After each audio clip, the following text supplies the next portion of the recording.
There was another snowfall this weekend and it kept me from getting a haircut.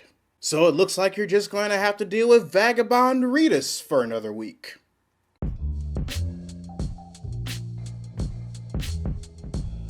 Readers, I truly believe that if this were a better world, the subject for today's lesson wouldn't be necessary. But the record currently shows that human beings are in essence living pieces of shit. Not all of them, mind you, but a good amount of them constantly brings life to the meme, "This is why we can't have nice things." Of course, I'm talking about last week's announcement, when Warner Brothers gave a half-assed apology to David Ayer for doing him dirty with the Suicide Squad movie, by tapping him on the shoulder to direct the previously known Harley Quinn solo movie, Gotham City Sirens.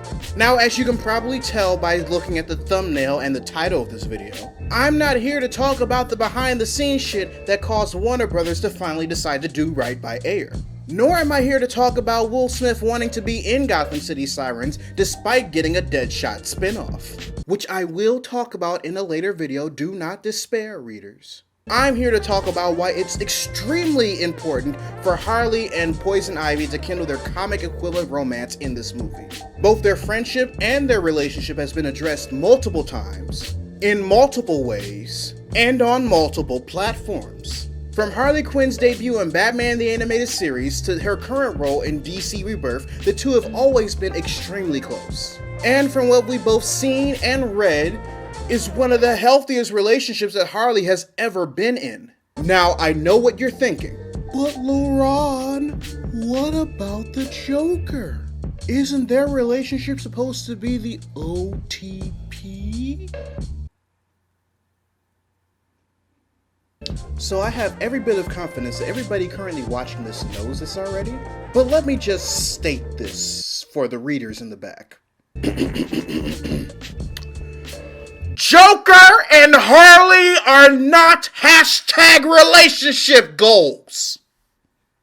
Even in the animated series, Joker was an abusive piece of shit. And I even mean before Mad Love when he tossed her ass out of a fucking window.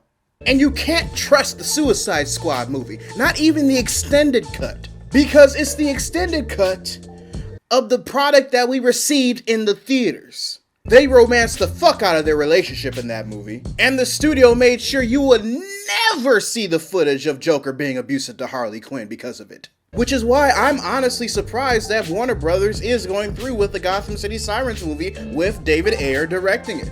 Because the main character that helps her see the light and break her out of her Stockholm Syndrome from that comic onward is Poison Ivy. And not only is it important to see Harley grow as a character, surpassing the limits that her creator Bruce Timm saw for her in a live action setting, but having Harley and Ivy's relationship bloom on screen can help others that seek representation, both in the LGBTQ+ community and for those who have alternative relationship practices. And honestly, the only people who are currently getting in the way of that are homophobes, and the parents who take their children to see this movie who don't really feel like explaining these important things to them. Both of which I have absolutely no patience for, especially the latter, fuck you. Because if you made the choice to bring a child in this world, and you chose not to explain important things to them such as life, love, and living of any kind, not just the one that makes you feel comfortable, only to get mad when they end up getting exposed to it, then you don't deserve to be a parent.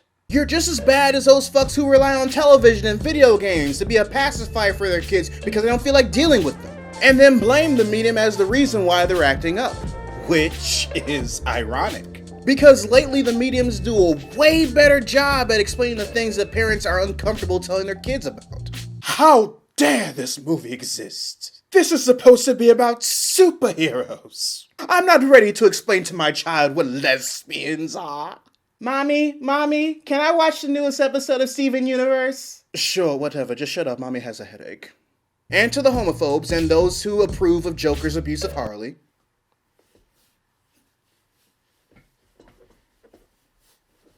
because the journey that Harley has made ever since the 90s to grow into what she is today can be just what somebody needs to see on the big screen in order to realize that they too can become stronger. They too can pick up their pieces. They too are deserving of a love that's genuine and healthy and safe. And they don't have to stick to what society deems as acceptable or what comes easy to them. And you don't have the right to take that away from anyone. even if one of the forms it takes are two women finding love in a superhero movie. And if you think you do, you're just as shitty as the Joker. Well, I think it's obvious I made my point where I stand on this topic. So readers, your homework assignment for the day is to write in the comments section below what you want to possibly see in the Gotham City Sirens movie. Whether it's a certain story arc portrayed, certain characters introduced, or something else entirely.